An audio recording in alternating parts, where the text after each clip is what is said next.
Hello everyone, this is Migo Hunter, and today we have another Exceed match between Chykka and Andyman. Chykka, as you all know, is a very strong player, made top 8 last Jungy Japes. Got knocked out, I think third or fourth, something like that. Plays very high. And Andyman, I recognize the name. Andyman's played some, I think I saw his name in Matchup Madness or the older Exceed tournaments, but he's come back and wants to take some names. So we'll see who prevails today. Yep, so the teams are Chykka has Litchi, Tager, and Cyrus, and Anyman has Seijun, Hakumen, and Ken. Yep, Andyman. Andyman's team is very solid. Hakumen is a very solid boss character, gains a bunch of gauge, heavyweights, hits hard. Seijun, also another heavyweight kind of character. That's mid range, packs a lot of power and a lot of guard.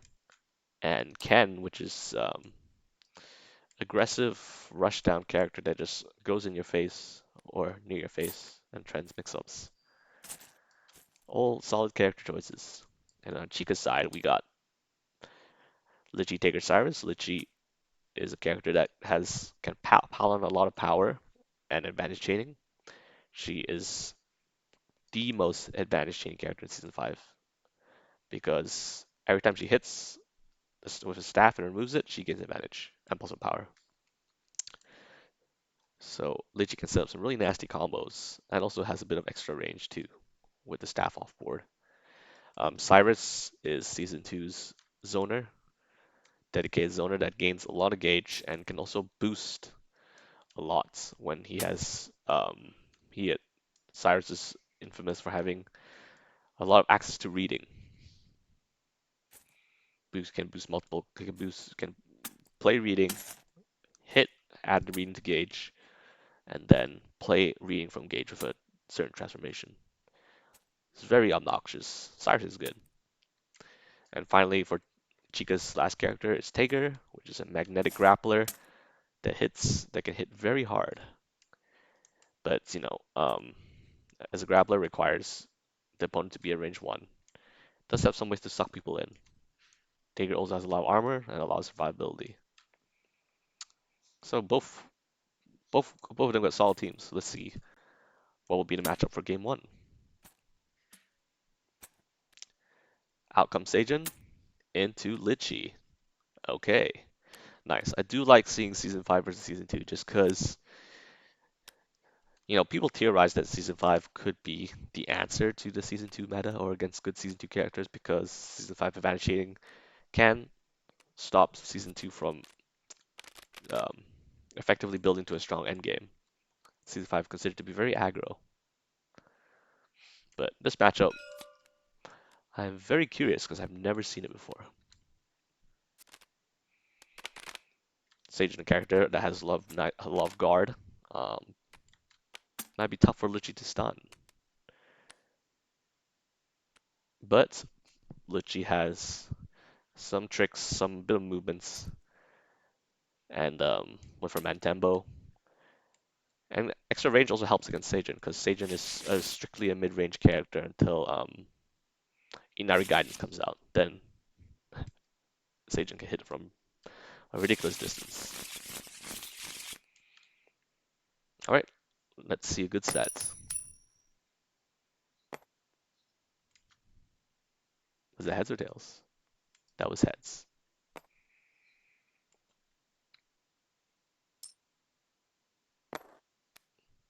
Seems like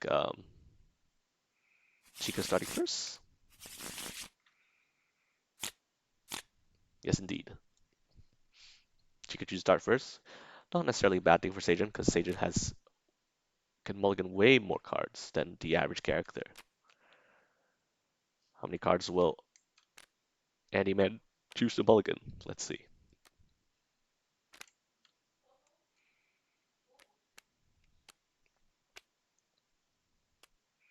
Looks like Chykka's mulliganing most of his hand except one card.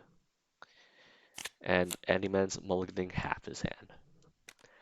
Try and look. I'm probably trying to look for some good turn one plays and transforms. EX transforming is a very good uh, thing for Sage to do, considering Sage has 5 transformation. Yes, you read that correctly. Sage is lacking in boosts, but has plenty of transformations to shape the game.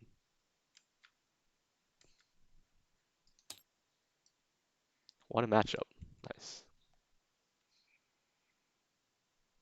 It is an interesting matchup. I'm curious to see how it plays out. Purely from theory, I think Lichy can try and zone Sagen a bit, and Sagen can and will trade with Lichy. Of course, you have to worry about Ink Splash being uh, way above curve, range 2 and 3, and yeah, they got probably an even matchup in the end of the day. I don't see anything favoring either side. Okay, we start off with Chykka preparing, and then Sagen boosting +2 speed. Definitely a good choice, because Bentembo is down, and Lichy suffers a penalty in speed. Sagen doesn't have any range options. She is strictly a mid-range character other than Tail 7 Trials, which is a meme ultra. But yeah, so basically this is threatening a pretty face-up dive or a Inari Guidance. Inari Guidance is a dive like. Okay, Chykka thinking about putting Rantembo onto the board. You will lose on extra range, but will gain the speed.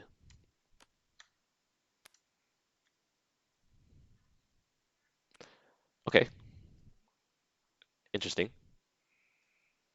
Plays additional backstep to retreat 1 or 2, then strike. If Lichy retreats 1, basically forces Sagen to play Inari Guidance. Yeah, because we dive won't hit from range 5. Inari Guidance is the only thing to worry about with the extra speed. So will Sage is up. So will Sagen close in? That's the question.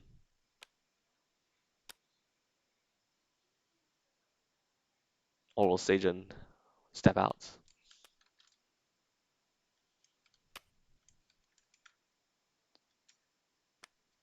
Okay, Renchan. Renchan misses. Chooses to place Mentembo. Okay, interesting choice. That's a strike I didn't expect to go. I didn't expect that strike to go that way. Um. Oh yeah, Inari Guidance does whiff. Okay, yeah, Inari. Okay, retreat 1 and strike was to beat Inari Guidance as well because advancing as far as possible will cause Sage to be at range 1 and miss. So actually, that was really smart. Wow, Chykka's already showing off how big brain he is. Okay, so that Renchan makes complete sense now. Now he can do a little bit of zoning with the staff. Just a tad. You see a parry? What was the parry? Well, I could ask, but in reality, it's probably something like robbing the Kong.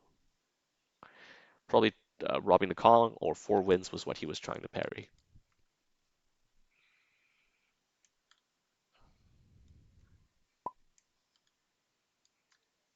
Yep.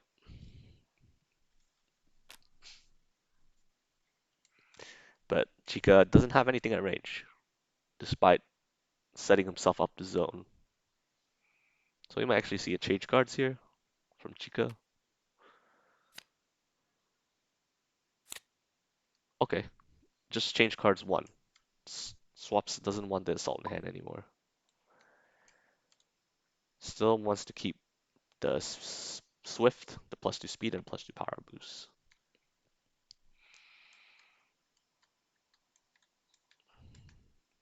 Of course, zoning a Season 2 character can be a risky prospect because Andyman can now play, if he wants to, he can now play to just EX transform. But we'll see.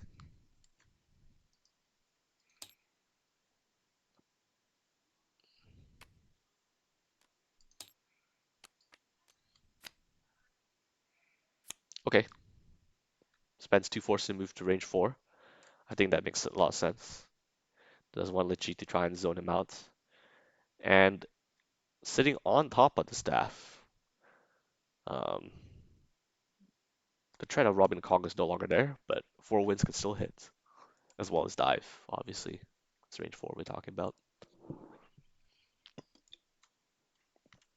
Already, this already looked like a really interesting set, just the amount of footsies.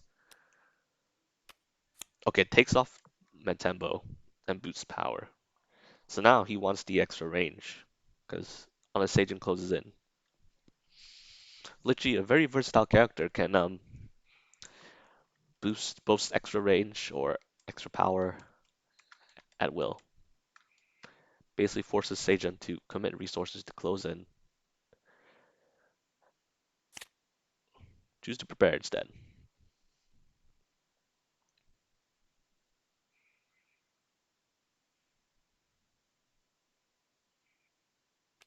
Are we seeing a strike? We are. So with the extra range, it could be a lot of things. In fact, range 4 is probably... Yeah, range 4 is like extremely good for Lichy. Oh, I shouldn't flip the coin.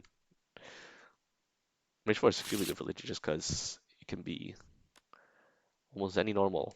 And other specials also can hit, like second Renchan.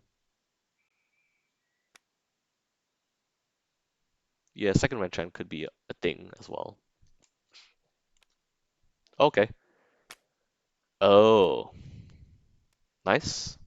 Initiates a 4 range sweep. Definitely a strong play there. Will deal, should deal 8 damage.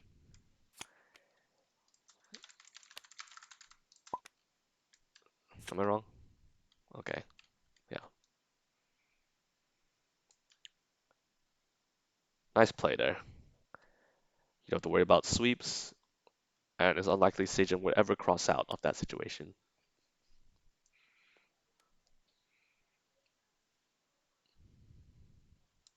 Sajin in range 1 though. Now has a few things. Could be a second Foxfire. Ah, okay. Both sides getting off the sweeps.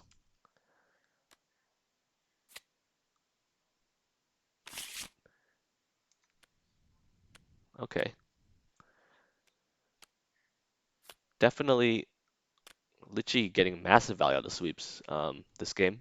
Both sweeps took off almost half of Sajin's HP. That's that's impressive.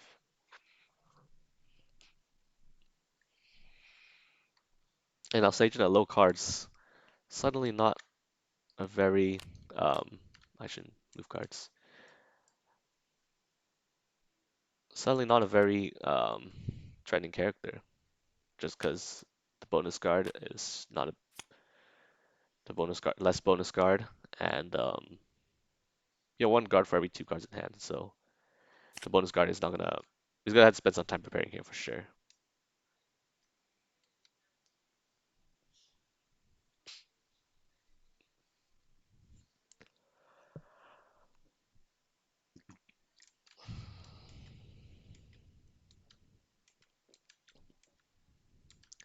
Yeah, taking the corner against Seijan is actually a very underrated and good strat because Inaru guides will never hit, and therefore, well, actually, never mind.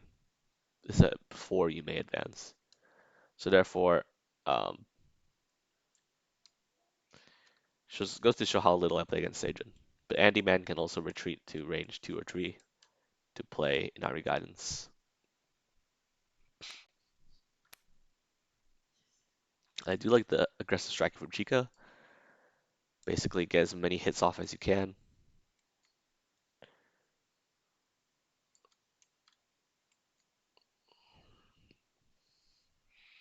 While Seijan's rebuilding her hand.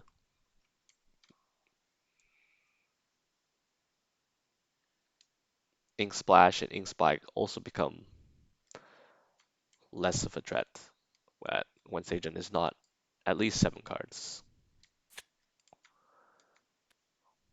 Wall Swing, Yoga Bashing, not a bad card to pull from the top, for sure. Yeah, can actually get off some card draw, not bad. You know, will do basically no damage. So that she should be happy with that Wall Swing, actually. But it is a bad trade.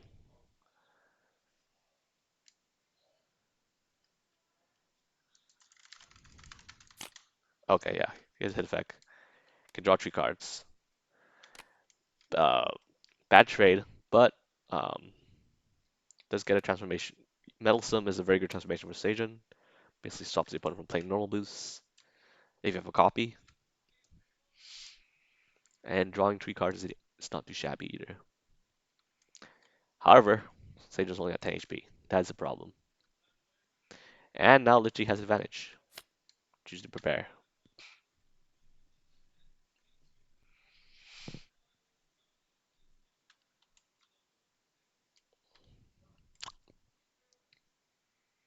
Now he can play Inner Guidance if he so desires. But it would be very telegraphed if he did. Yeah, choose not to play Inner Guidance. Instead just EX transforms it. Give him extra range. So now when he set attack, spends 2 force to get extra range. This works on offense and defense, which is extremely scary. So now suddenly the 4 range ink splashes and 4 range ink spikes become active. Yeah, pretty nuts. Expending 2 force is well worth it. Does have 2 cards engaged, which he can use as force if he wants to maintain his hand size.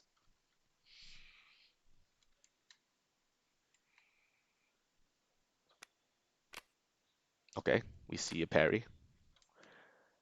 It's gonna parry either ink spike or ink splash. Okay, meddlesome prevents the parry from going off.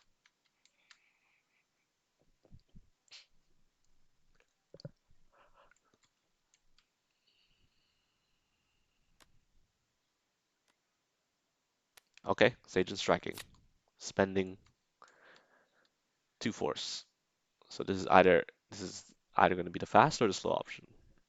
If it's the fast option, Chykka cannot safely cross out. If it's the slow option, well, he's going to eat a lot of damage if he doesn't block. Okay, actually, focus is really good.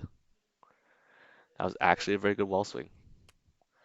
Even if he didn't play assaults, even if he didn't play assault, that was still very good because focus would just shrug off a little bit of that damage. Definitely an incredible wall swing to get.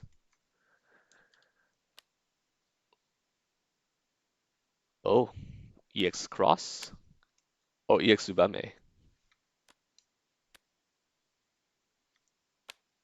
Ah, nice choice. Extra Tsubame does get extra range because Mantembo is off the board.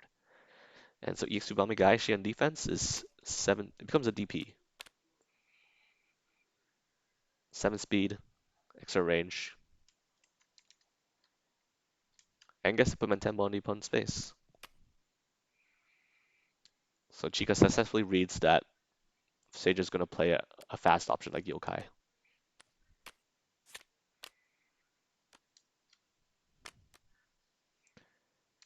On hit, pushes 2, and then plays Mantembo in space. And now, Sagen can... Yeah, this is looking very bad for... I mean, yeah, this is looking very, very bad for Sagen, because Lich can now strike with 13 orphans, 4 wins, a lot of things, actually. Retreat 2 and strike. So telegraphing that he's going to strike from the staff.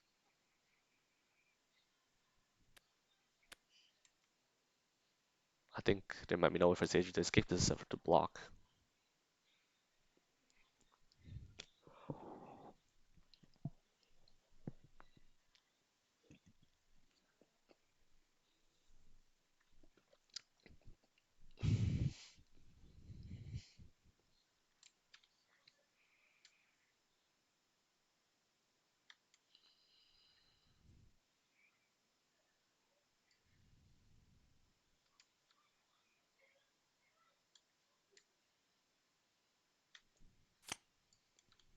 Okay, Andyman forced the wall swing.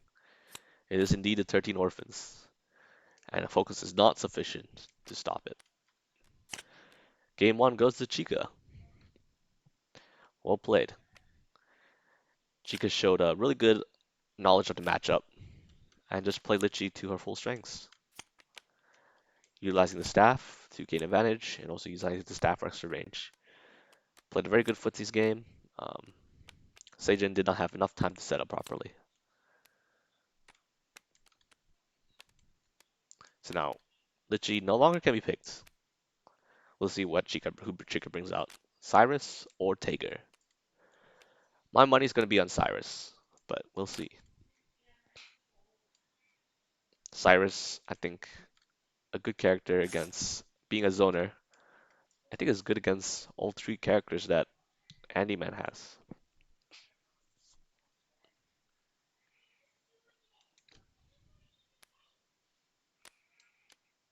Mantempo should be off the board.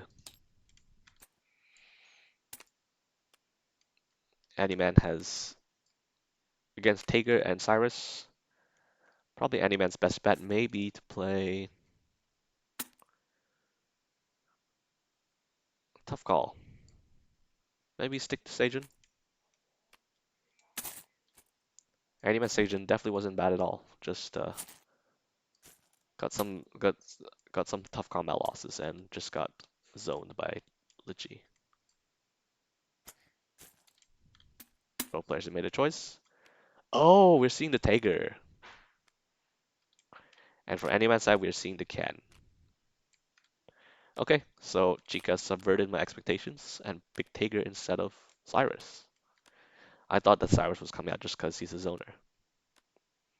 A good one at that. But Tager, Tager's not a bad choice either. Tager, he does have to worry about one card. And can maybe troublesome for Tager though. He does have to worry about one card in particular.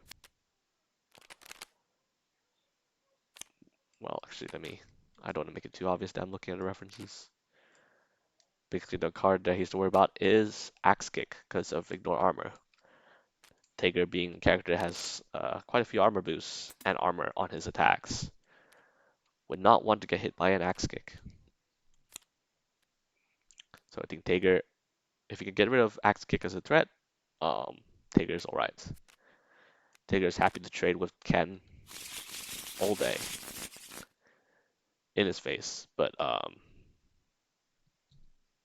Axe Kick will be the main thing that Ken will leverage to threaten Tager's guard and armor.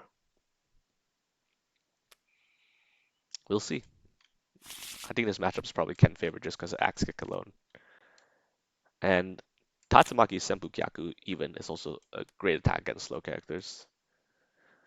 Just because it ignores guard and decently high damage. Ken has some very scary options in range 1 and 2. Andyman does like to go first, because he did lose that last game, and we'll see how many cards Chykka mulligans. Get rid of some of the clutter here. Actually, we might.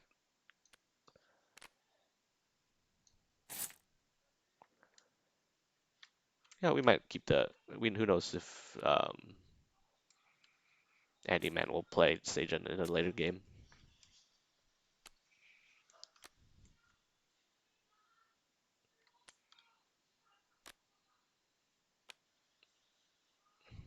Chykka is a man that's more thoughtful about his mulligans than I am. I'm just like, oh, these don't look good. Toss him out.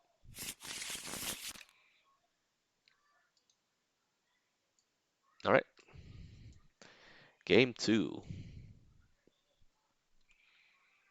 might see turn 1 can action. That's definitely the classic. And indeed we do. Range 3 can trend a lot of stuff. Range 3 is the classic mix-up range in Exceed. Because spike, assault, dive, sweep. Yeah.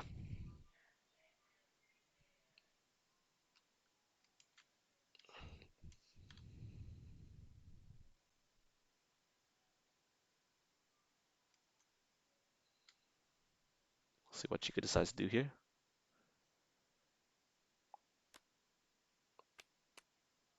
Okay, plays cross to move to range 1.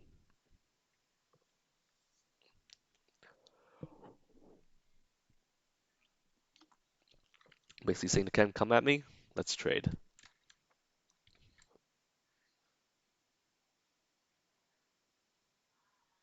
And range 1, Tager is no slouch, has access to some scary mix-ups. Opponent always has to worry about Tager driver.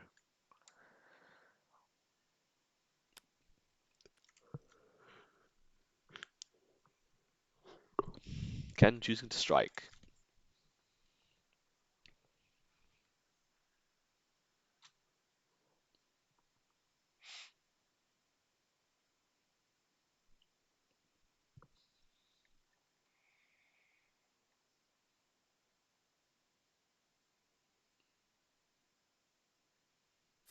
Okay, wall swing.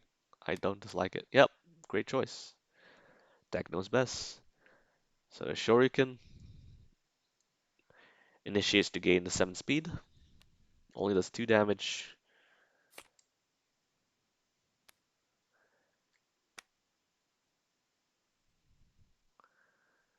Should be 28.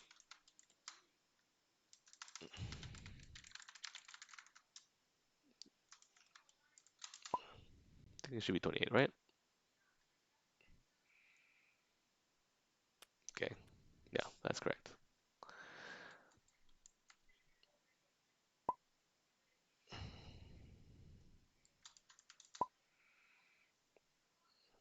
Okay, so the wall swing was definitely the way to go there.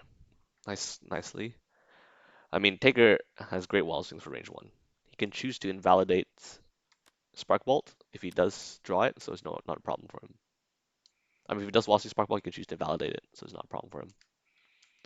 Speaking of Spark Bolt, boost heavy, which is a really good boost, but with -2 speed, can be a problem.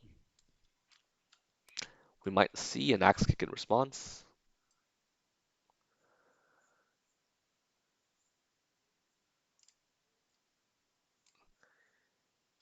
but he might see a critical axe kick just to make it safe and um, ignore the armor. We'll see.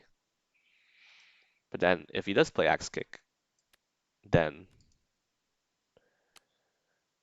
Taker could still play attack without guard like sweep. Ooh, parries the Crimson Punisher.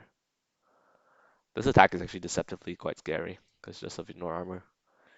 Um, I definitely don't. I definitely don't blame him for parrying it.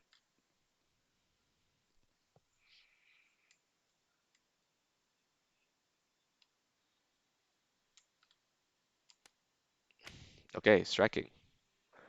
We might see an axe kick on defense. Maybe you'll see a just sweep from Chykka just in case to hedge against axe kick. Yep, there's the axe kick. We see a sweep. No, axe kick is too fast. The the -2 speed again um, is a problem. Yeah, that boost, I consider this boost kind of a double-edged sword sometimes if you're not careful. And axe kick is the attack to worry about in this matchup. Surprised Chykka didn't play sweep if he had it, just because if he crit axe kick, then you know it's fine. Oof. This time this wall swing not working out for him. Grass, maybe looking to okay. Corner Tager. Tager can, however, initiate a strike and pull to corner you instead. We'll see what Chykka does. Prepare.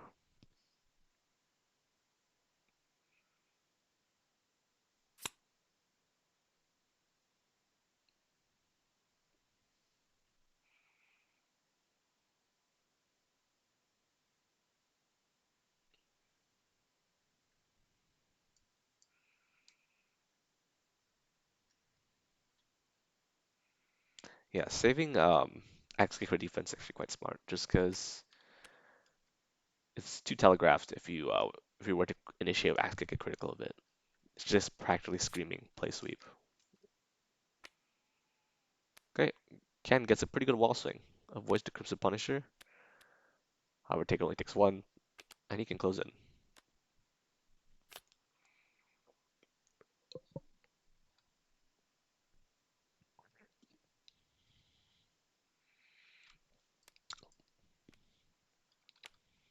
Ooh, range 3. Time to guess. Time to guess. And guessing wrong this mix up could be very bad. He gets wrong in the mix up. Playing assault, defensive assault, looking to beat dive or spike. Instead, comes in with the assault. And now Ken at 4 gauge. 4 gauge, suddenly what becomes very relevant? 11 damage Shinryuken. Okay. Quick attack with +1 speed on strike. Now telegraphing Shinryuken.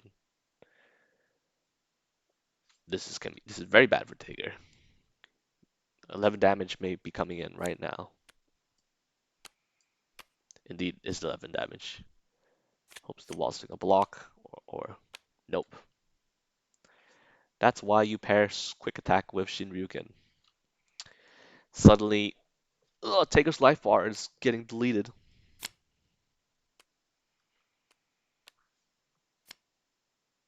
I think he was at 15. Yeah. So now he has at 4 HP. Yeah. Oof, this is a brutal game. Taker's not the way to go against Ken, it seems. And now at 4 HP, I think conceding is fair if Chykka chooses to do so. I feel like a comeback with Taker is possible. We'll see. Choose to play on. See what he can do. Gadget finger.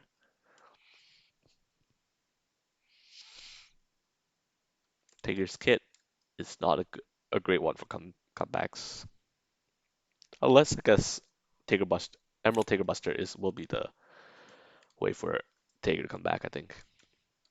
Having an attack that's fast and does a ton of damage. But Taker's been starving for gauge this whole game.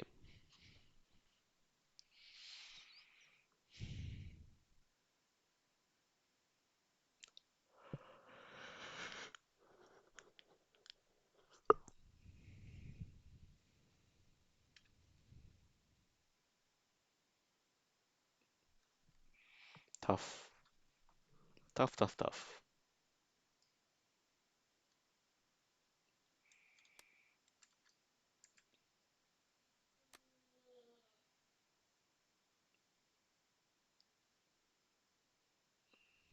I think Taker is also down both grasp. That's actually pretty relevant. So basically, Taker's fast options are all lacking. And having no fast options at only 4 HP versus 26, I can't say that's very good at all.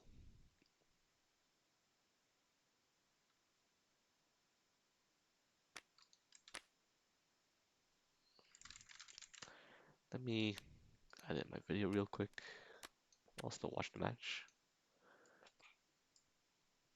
Plays EX Atomic Collider. Okay. It is a 7 damage attack. Definitely spends 2 force to only take 1 damage. And now what? With EX Atomic Collider down, still has a massive hill to climb.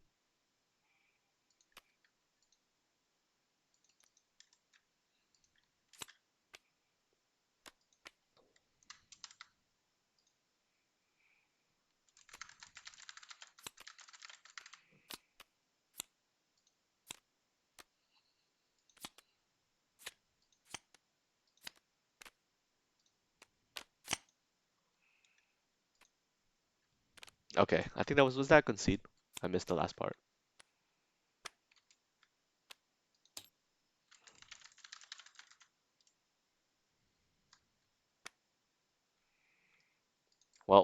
I think you guys saw it, but I didn't see it.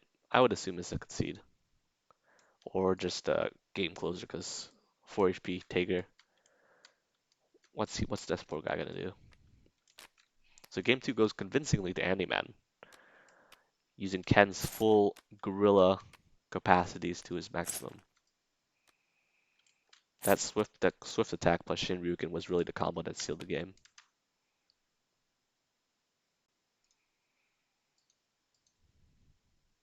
Well played to Andyman. Now we go on to the final game. This is where things get interesting. Andyman having Hakumen and Seijun, both heavyweights, brawling at mid-range, um, versus Chykka's Tager or Cyrus. Will Chykka bring out the Cyrus? Is Tager not going to cut it? Let's see what's going to happen.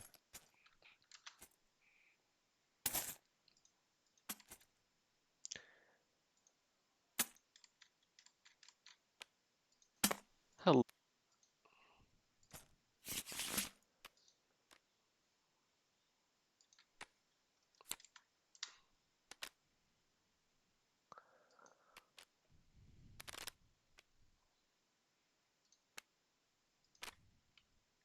Okay, nice. So we do see the Cyrus. I think Cyrus was a good pick against Andyman's whole roster, and makes sense to bring it out now.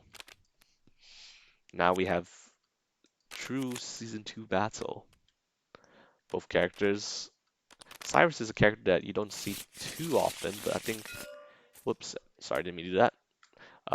Has a surprising amount of representation in his tournaments. Let me look at how many Cyruses are there.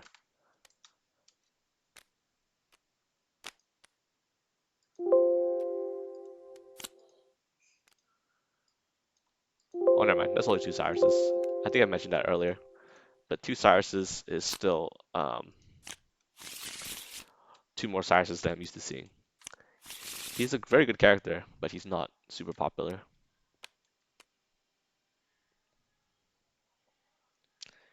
Okay, we start with a turn 1 parry. I think very standard. Okay, I thought so. Inari Guidance was the card that makes sense to parry here. And Cyrus does make a lot of um, uses out of parries and readings because they transform into continuous boosts that can be converted into future gauge. I have OCD when I don't see both HP totals at 30 to start the game. Okay, Chykka taking note of his hand.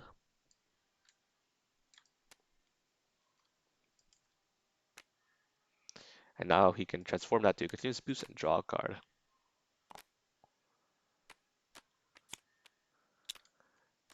Andyman looking to transform all but Cross.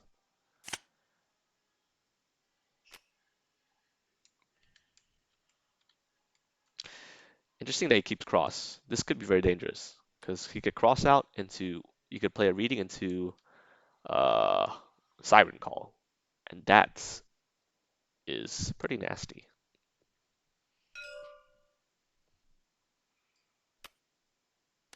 Okay, I think maybe Andyman wasn't unfamiliar with how Cyrus worked. That is a continuous boost with no other effect than just gaining a gauge. Okay, Cyrus doesn't do a reading. He doesn't read the cross, instead just plays a card from hand.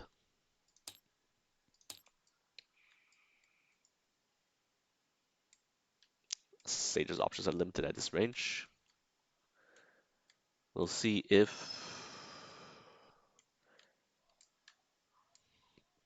even an EX dive or EX and Ari guidance is not safe against Cyrus because Ari of the Winds is his fast projectile to stop that. Okay, great wall swing. Block is indeed a very nice wall swing regarding the circumstances. I think Anime's just happy to take the one, get the gauge, and he gets to transform Reckless Greed and puts block and gauge. Reckless Greed um, basically allows him to um, play instant boost and strike immediately. So he can say, for example,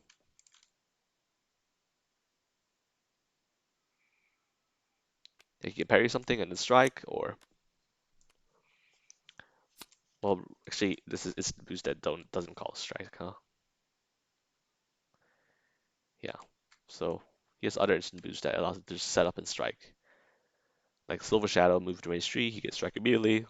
Ebb and Flow, move 1, draw a card and strike.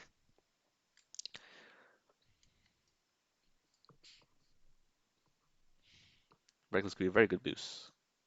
I mean, very good transform. Satan, spending 2 force to move to range 2. The cross is still in Andyman's hand, so he still has to be careful that Chykka doesn't pull a fast reading on him.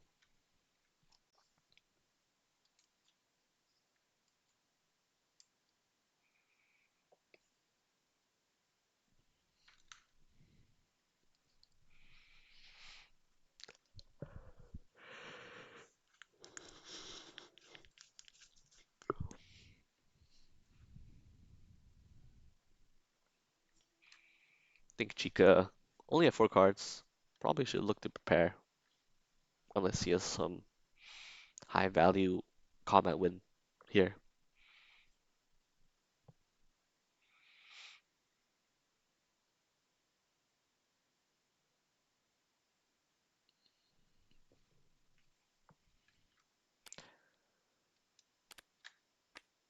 Okay, moves to range 3. Satan instantly striking. Range 3, Satan is very happy to be in. So either going to play the high value Ink Spike or the safe Ink Splash. Either way, Cyrus has to guess. Cyrus does have 1 block down, so Chykka really has to guess.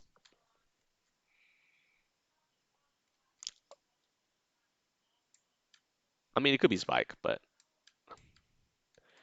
Satan at max hand initiating something at range 3. Feels like it's definitely Ink Splash or Ink Spike. Feels like one of the two.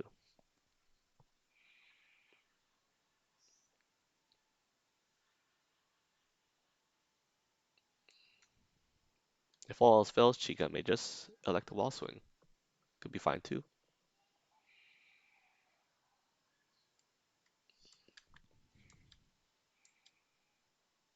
Okay, Chika's playing from hand. Okay, it is his second block.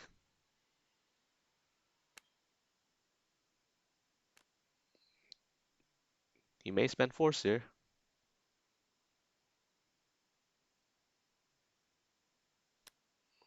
Okay. Spends block for Gage, take no damage. And now it's Sajan's turn again. Oh, we see an EX attack. What could this be now? Could be EX Yokai Banishing. I think it's definitely um, something they can set up for with the assault. EX Yokai Banishing, not gonna do much damage, but it's going to pretty much guarantee the hits and cards.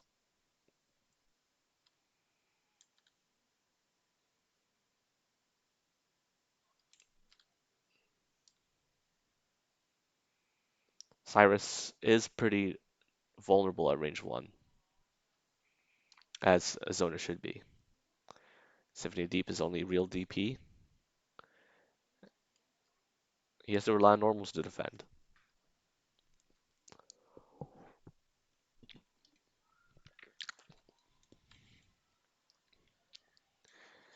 Chykka is now forced to think.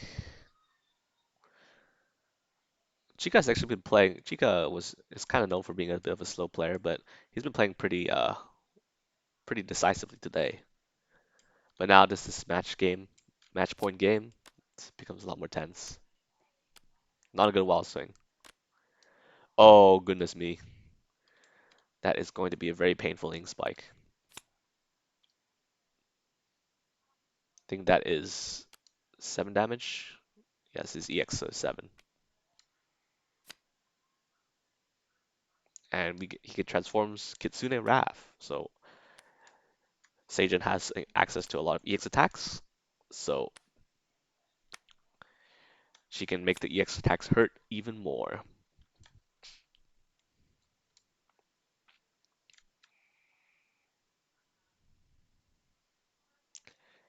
Big fan of that ballsy Ink Spike play.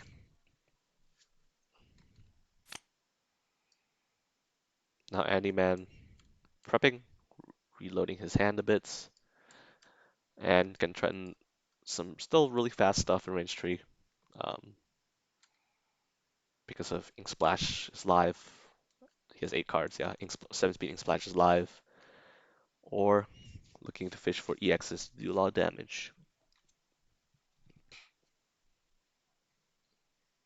What's the boost he played? Silver Shadow, right? So Chykka plays Silver Shadow last turn to just get out of the corner to range 3. And becomes Katuma's boost.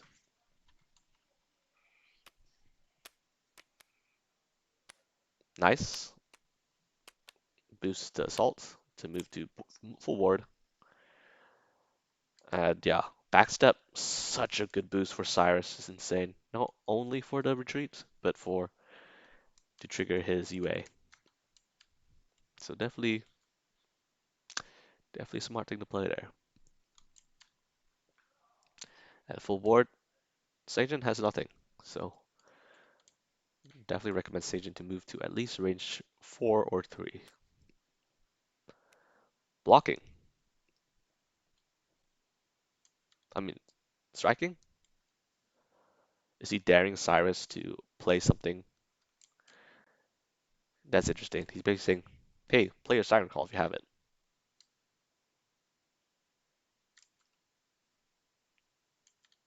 If you have Siren Call, play it.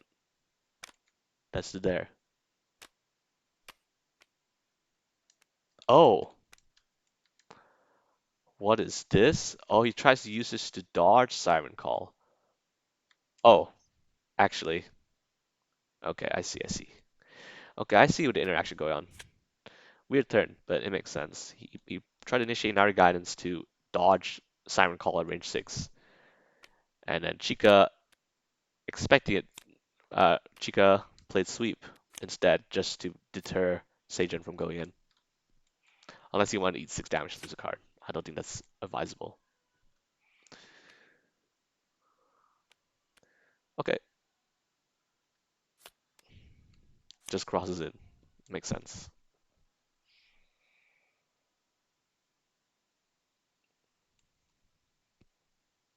Wow, that was really a weird strike. But also diffusing those 2 continuous boosts, I think a very good smart choice there as well. Just to say, hey, you're not getting gauge. He basically he didn't mind Inari guidance whiffing. He just wanted to get rid of those 2 boosts and dodge Siren Call if he's trying to play for that. Strike at raise 3. Could be anything.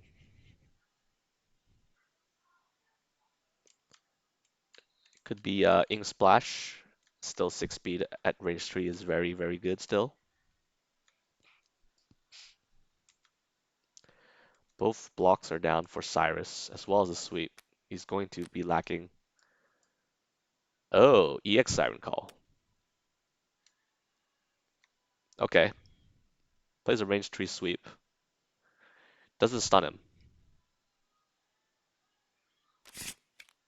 And sweep will rip a card from his hand. And he will take 5. I think they both take 5, yeah. So it's even trade. Cyrus does get Opulence, which is a pretty decent boost. Allows him, if he keeps playing instant boosts. Actually, yeah. Hit if you continue to play plus one power. That's plus one power may not seem a lot, but it adds up over time, and you can be plus one power can reach certain breakpoints where you can just bust guard. So now he's boosting lights, essentially reads plus 2 speed plus 1 power. It's very good.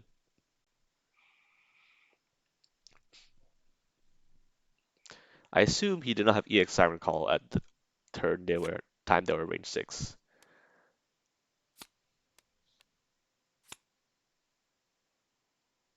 because yeah, EX Siren Call is just a free hit at range 6 if if Andyman's initiating with one card only. Okay, Sage boosted rage 1, so Cyrus boosts guard. Could be threatening Treasure Hunter. I think a Treasure Hunter actually is very good here.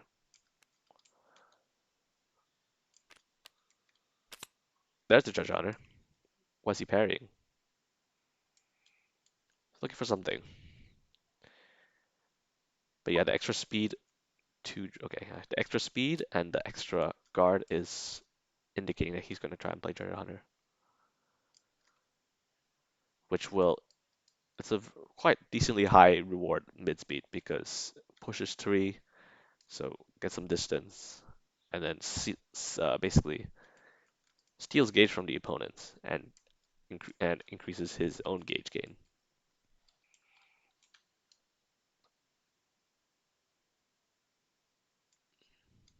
So 2 Dredge Furies and Treasure Hunter. Chykka choose to prepare.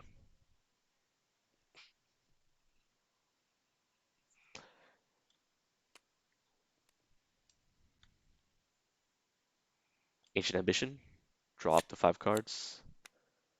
Choose to only draw 3. Doesn't want to discard down at end of turn.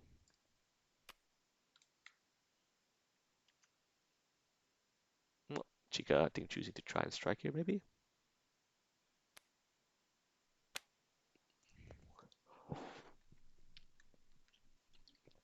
Well, the iron's hot, maybe might as well just try and play Treasure Hunter.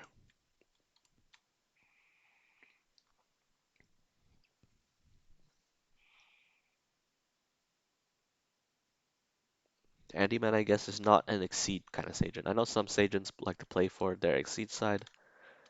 Andyman doesn't look like that kind of Sagen.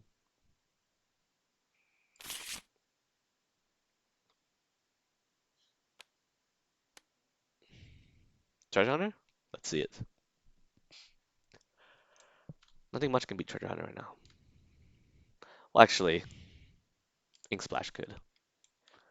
EX Ink Splash could? Yeah, EX Ink Splash could. EX Ink Splash would get enough power to bust through the armor guard. Oh, here it is. Is it? Spends 2 force for extra +2 power. Oh, wow. Nice. What a grasp. Huge win for Cyrus.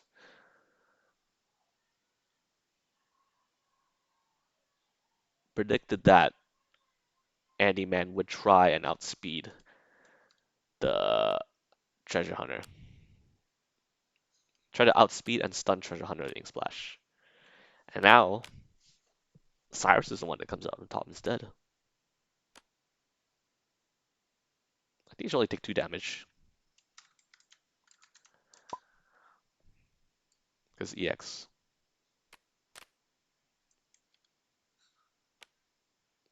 Oh, I think he does have enough guard to hit back though. Does he? Yeah, actually, you know what? It's less good as I hoped. It's less good than I thought. Sagen UA. I forgot Sagen UA is a thing because I'm stupid. But Sagen UA helped her hit back for 7 damage. No, 6 damage because Cyrus had +1 armor.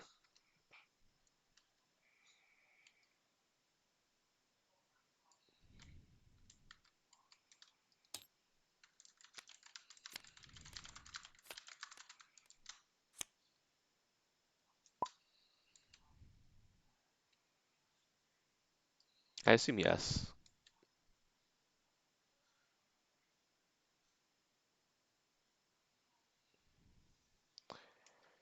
Sorry, I think I just want to confirm. I assume it did. I think Chykka was 18 HP before. Yeah.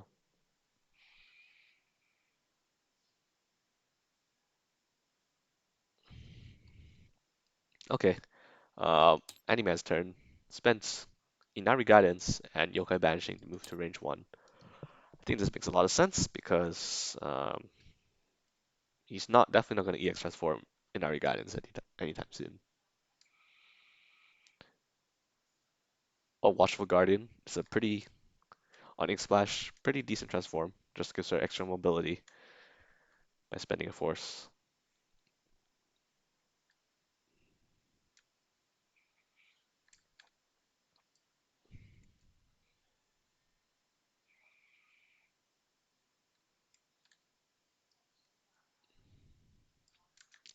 Man, that's a bit embarrassing though. I was popping up so hard with that grasp and then realized that it still wasn't really a clean win. And Satan hits back for 6. A little bit silly of me, but hey. Satan's guard is thing I just legitimately forget sometimes, and it's actually very important in situations like that. Okay, crosses out a corner, gets a continuous boost. Very good things to do. Really needed to get out. And with both Ink Splash and Ink Spike down, um, yeah. Suddenly Satan's range 3 options are suddenly just average now. Instead of having a godlike range 3 game with Ink Spike, Ink Splash, now they're just average. So yeah,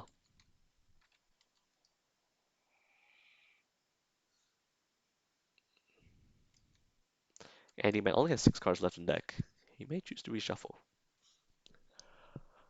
Get some fresh tools back,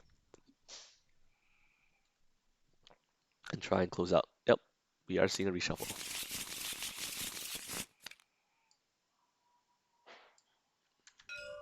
Whoops.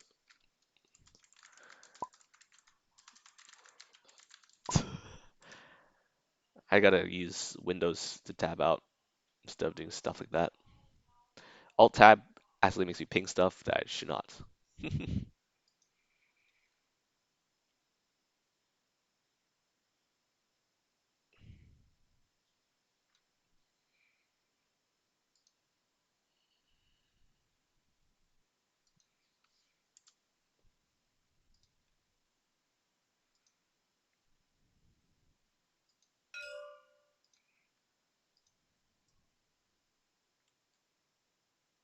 What's going on? I think it is Chykka's turn. Yeah.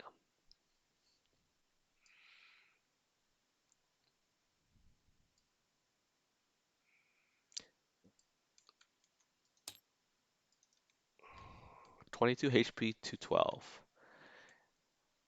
It is possible for Cyrus to make this comeback, but he needs some good hits at range.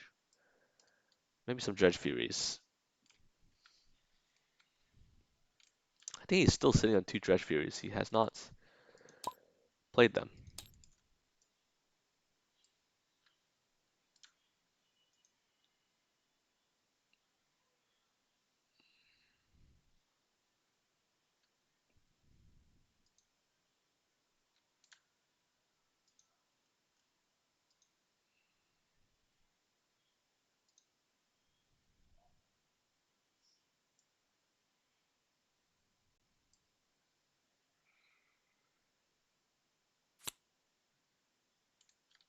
All right, preparing.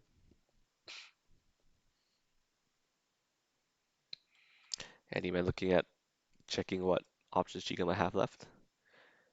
Maybe going for a reading.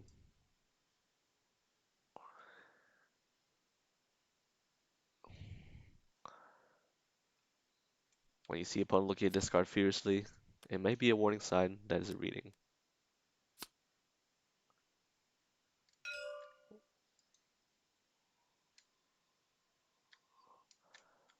Oh, should still only draw 2 cards? Wait, do you draw 2 or 3? Did you...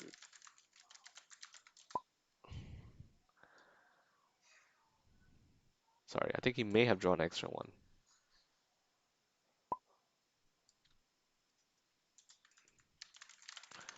Okay. Sometimes I miss stuff like this. I just want to make sure.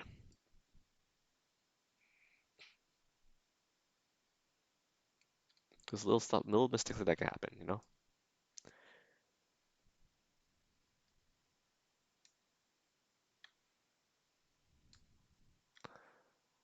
So Seijan moves to range 2.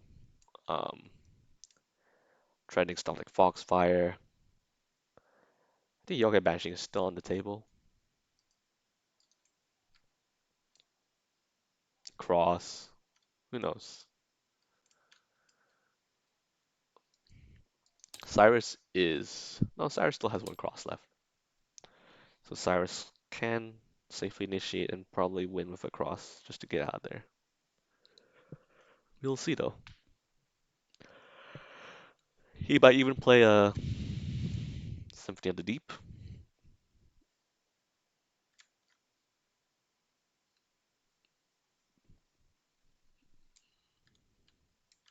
Symphony of the Deep is better for a reload though, I think.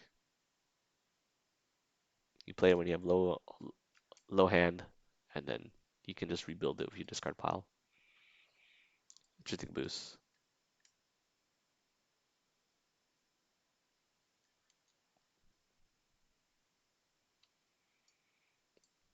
Chykka still can come back.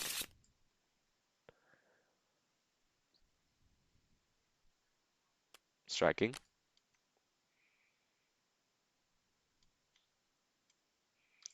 It's probably either Cross or Symphony of the Deep, maybe even Tidal Whirl. Cyrus actually has a surprising amount of fast stuff at range 2, now I think about it.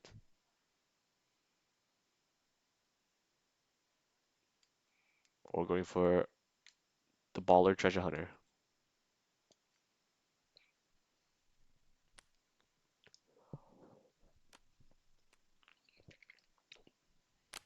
Ooh, Treasure Hunter. But Focus does quite okay to trade into it. He takes 3 damage.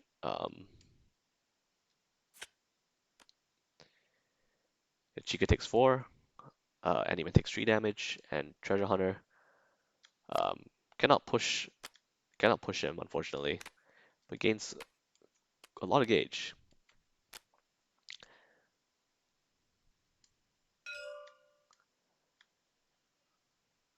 Ah, yeah, nice. I actually didn't catch that.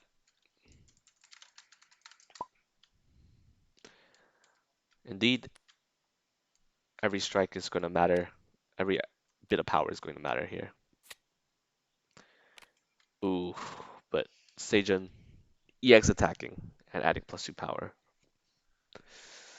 And poor Cyrus has no blocks.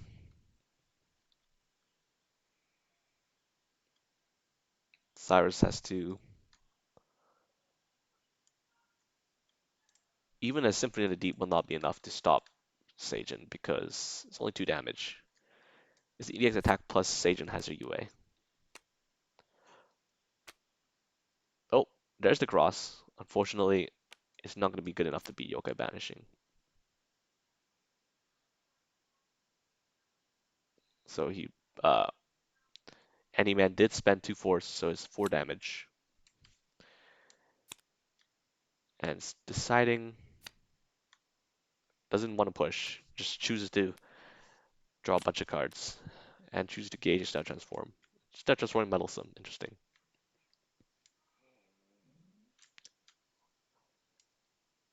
I suppose having gauge at this juncture is maybe more important than that transform because you can spend it as force. Not sure. Hard to say whether meddlesome or putting it in gauge is better at this stage of the game.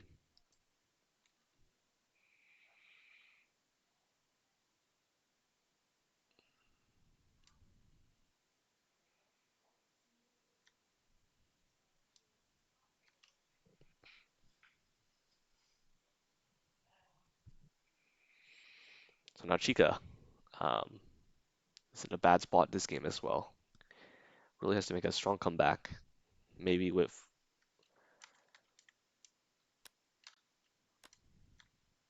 Okay, plays a Riptide. Andyman does have the option to draw more cards if he wishes.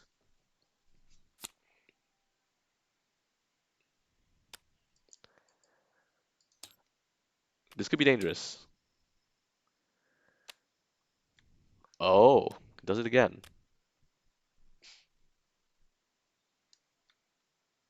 It's baiting Sagen to draw more cards, daring her to draw more cards. It may make for. I think Chika is searching for readings to try and equalize the game because I think he does have two focuses left still.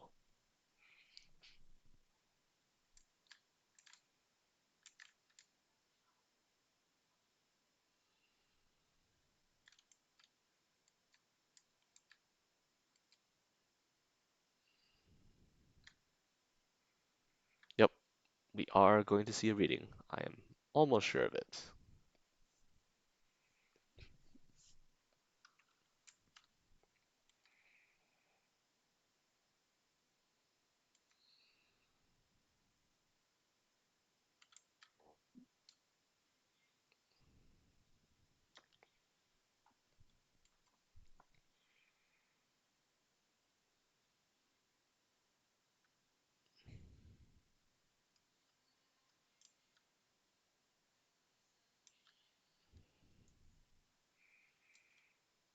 This turn is going to be very important.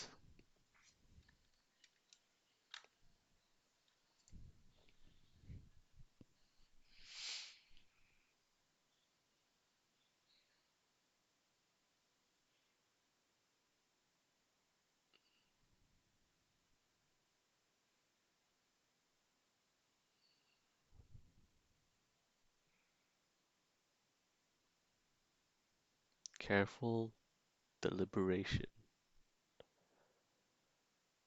If Chika is going to strike, he does not want to lose this. Winning the strike could be the ticket to get back into the game, potentially.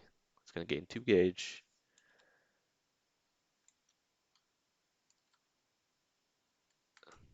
Okay, and this is where Meddlesome could have come into play. Maybe Andyman might regret not transporting Meddlesome now that a reading is probably going to see played.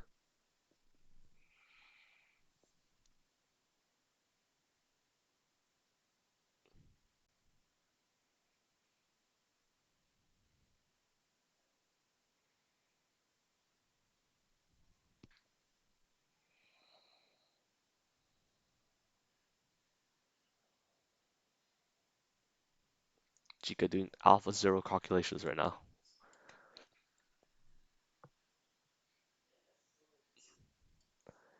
Make some stockfish decisions. Okay,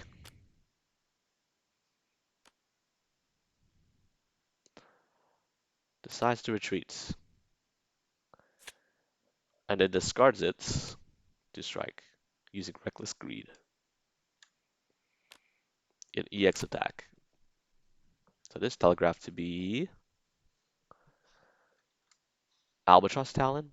Yeah, it's probably an Albatross Talon.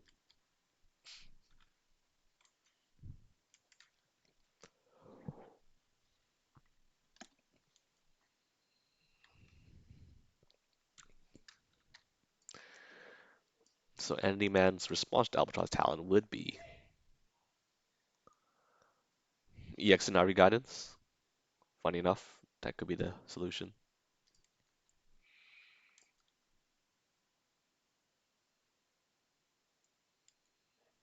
Or just block, obviously. Blocking is a thing to do.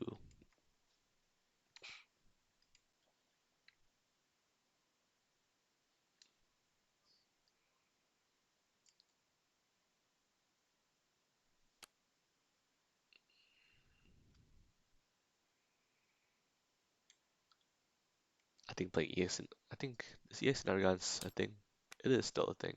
So EX Inari Guidance to dodge might actually be worth it here. Bring Sage into range 1 to close the game. And okay, does not have EX Inari Guidance to dodge. So we'll still eat this Albatross Talon, though closes some distance. Ultrasound dealing 6 damage. Can retreat, draw a card, and transform. Memories from the Deep. So Memories from the Deep is a very good transform. Basically, those instant boosts. Um, those instant boosts you see engage, all stuff that he can just play at the cost of just of sealing them away for the rest of the game. And of course, this pairs very well with Memories from the Deep pairs very well with Reckless Greed because you can play a parry, play as a boost, play parry from Gage, play as a boost, and then immediately strike.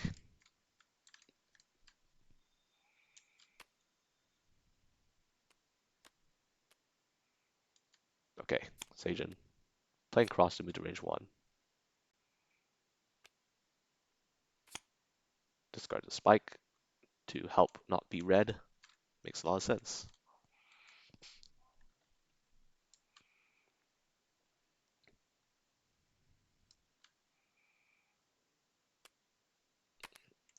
May play cross here, maybe? As an instant boost.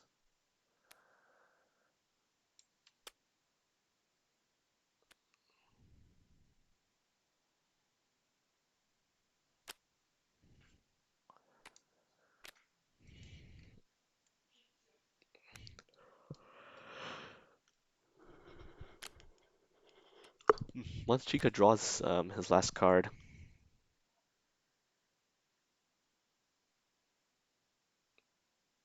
okay, he's probably spending stuff from Gage, his force.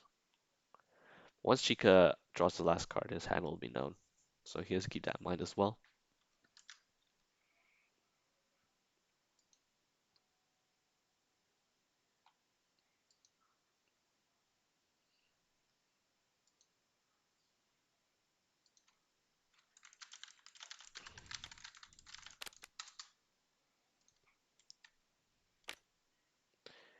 Okay, so he's burning a lot of force here.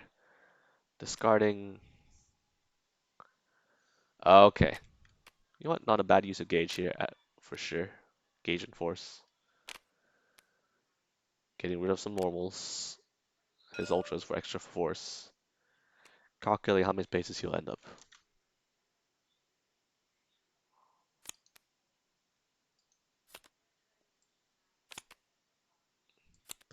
I'm spending a grand total of, I think that's 7 force.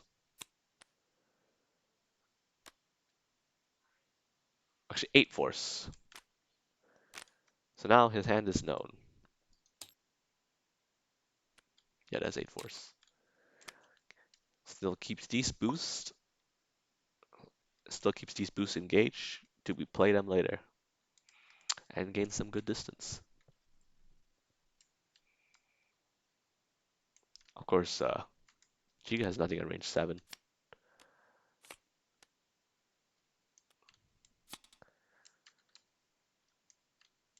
Still, Seijin arrives all the same.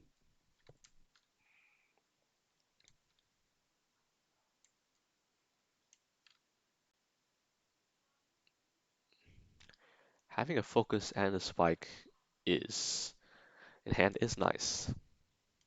This does mean we may see a reading into a slow from Chykka. And again, Andyman probably should have transformed Meddlesome to be able to negate these readings. Because reading is a big weakness for Seijin unless Meddlesome's transformed. I wouldn't say big, but you know, having a big hand has big consequences.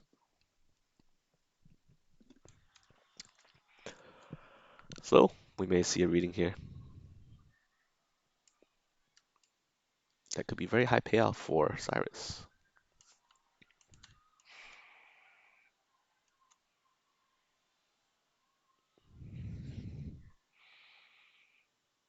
Because look, since Meddlesome isn't transformed, sitting there as Gage. But what is it doing there in Gage? What is Andyman gaining from 2 Gage right now? 2 Gage doesn't threaten anything relevant. Um, The 2 gauge doesn't trend anything relevant, no ultras. 1 gauge is sufficient for him to exceed. So it's doing there. The only reason that it's sitting there is as force. And it can come back to bite him. He's not able to he's not able to meddlesome away the readings. We'll see though.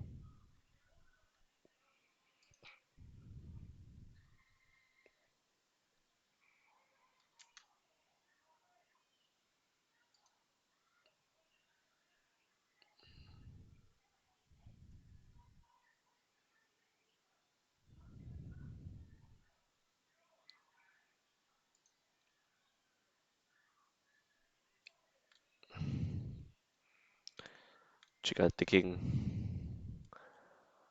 long and hard. Really wants to really wants to win this game, which is understandable. First game in the tournament, so I want to make a good impression. Hell, I want to make a good impression. Pray for me against God of Win, please.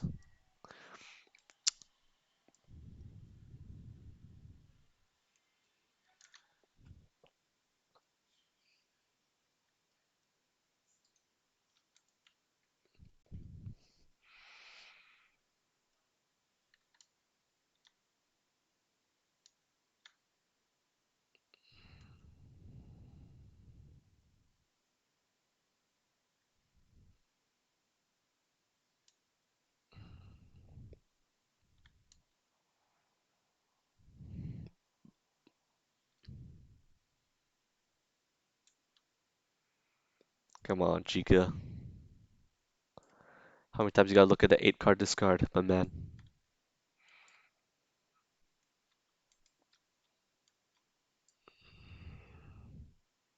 Just do it. Do the reading.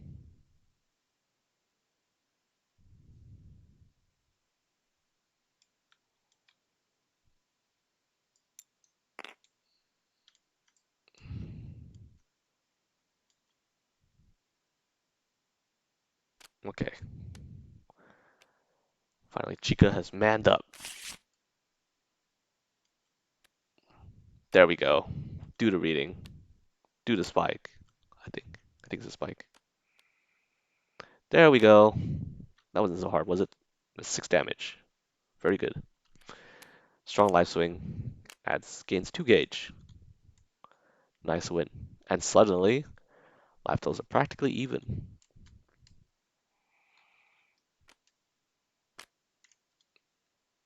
Oh, wait. But,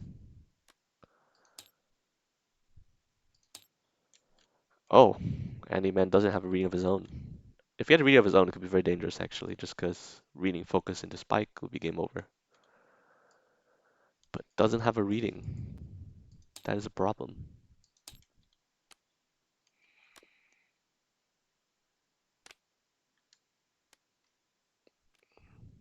Okay, Ink Splash. It's not going to, Sire's not going to hit back, but he's going to live. 2 armor is just enough for him to live.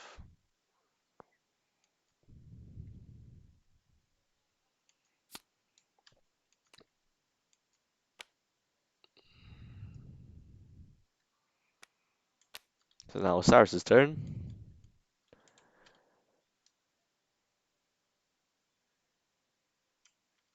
I think his known hand is Aria Tidal Deep and 1 unknown. Yeah.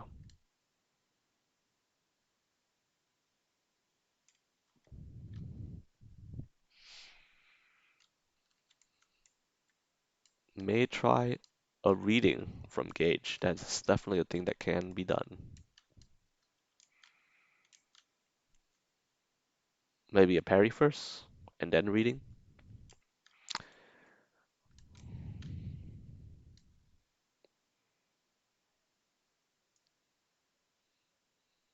Andyman does have 3 gauge now. With 1 more gauge, he can threaten a Tale of 9 Sorrows. Or the full board Ultra. We'll see. Ooh. We're seeing an Exceed mode from Cyrus.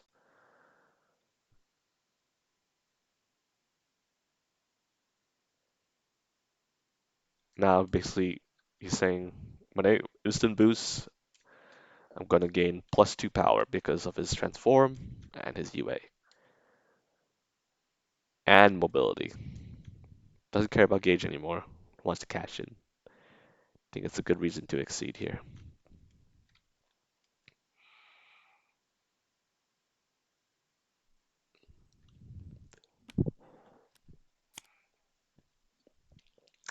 Okay, boost armor guard.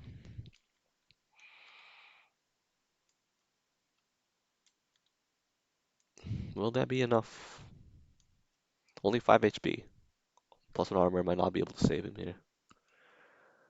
Considering that playing any instant boost will turn into a continuous boost, which will basically grant Cyrus +2 power.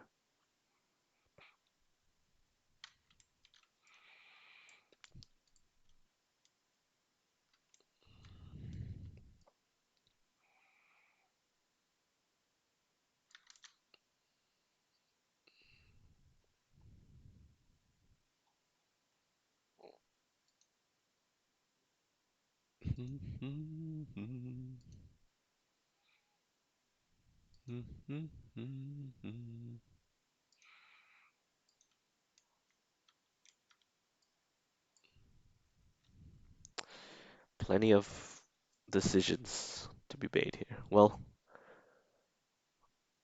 not plenty of decisions, but plenty of options for Cyrus to use here. There's like 4 different instant boosts. There's 4 different instant boosts engaged he could use.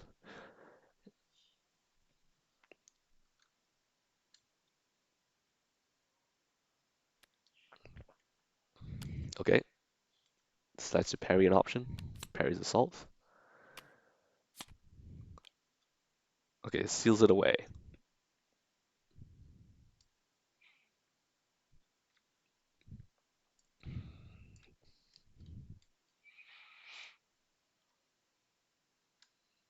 Interesting that he pairs assault. Perhaps he doesn't want Seijun to retreat to full board. Or just doesn't want Seijun to have a fast range 3 option. Yeah, both ink splashes are down, so he's trying to get rid of her fast range 3 options. That makes sense.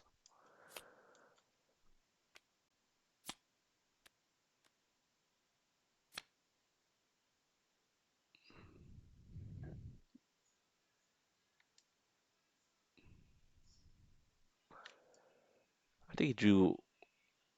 Okay, he drew 2 cards, I think.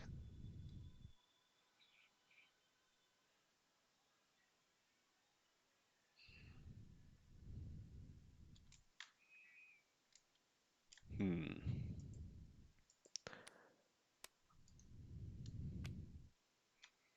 Silver Shadow.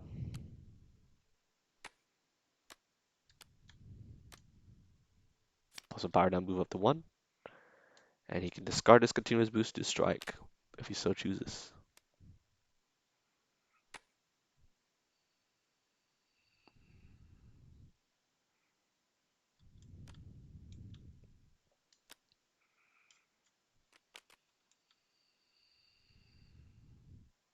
Oh, he doesn't strike. Okay.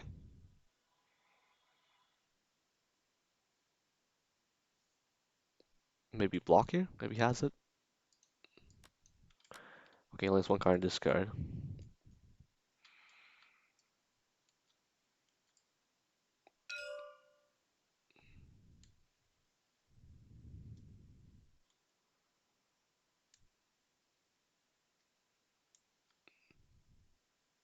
Hmm. I don't think he added +2 power. So let's see. Indeed is a block. And indeed that's an Inari. Does he want to transform it? No. Gauges it. Really wants to force as resource.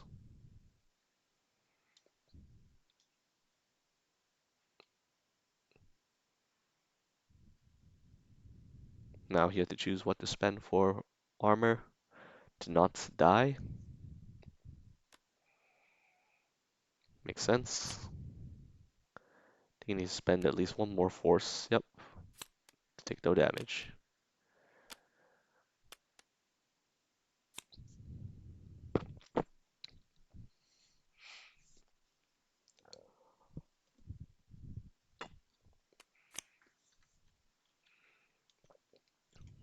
Well, that's another parry that he can use.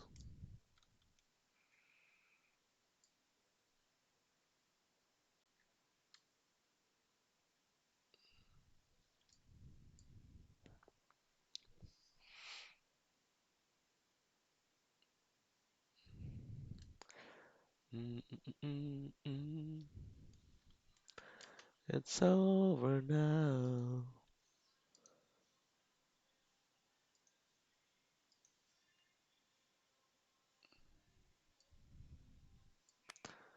Okay, Chykka is going to play for reading and striking.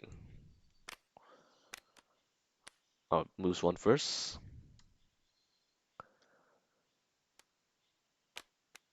Is the reading successful?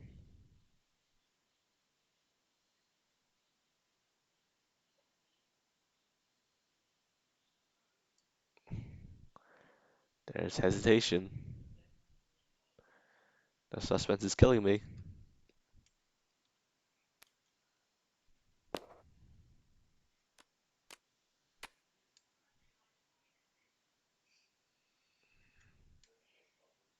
Wait a sec. Are you allowed to move after this?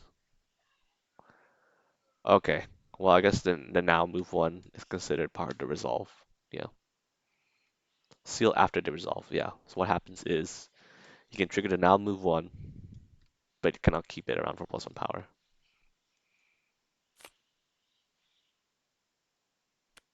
Oh. Oh my goodness. And Seijun actually gets the perfect wall swing to win the game. Wow. In fact, maybe staying at range 2 was better, so dive wouldn't hit. That's crazy. What was the reading, by the way?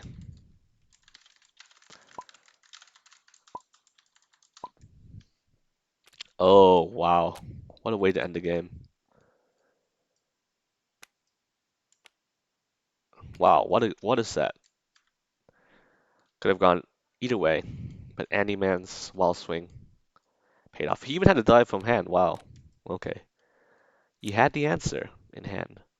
But of course, you're not confident enough to play dive on defense usually, unless you have a hard read. Right, there's the second focus. Wow, they're all normals left. Yeah. Plenty of normals left in Sage's deck, so that's why he went for the reading. Wow, what a way to end it. Definitely. Um, I do feel for Chykka losing to a wall swing like that. Feels bad, but hey, that's the game sometimes. And sometimes the games are decided by the slimmest of margins and the slimmest of card draws. Well played to both players. Yeah. Actually, now that the second focus is at the bottom of the deck, even transforming Meddlesome would not have done much to stop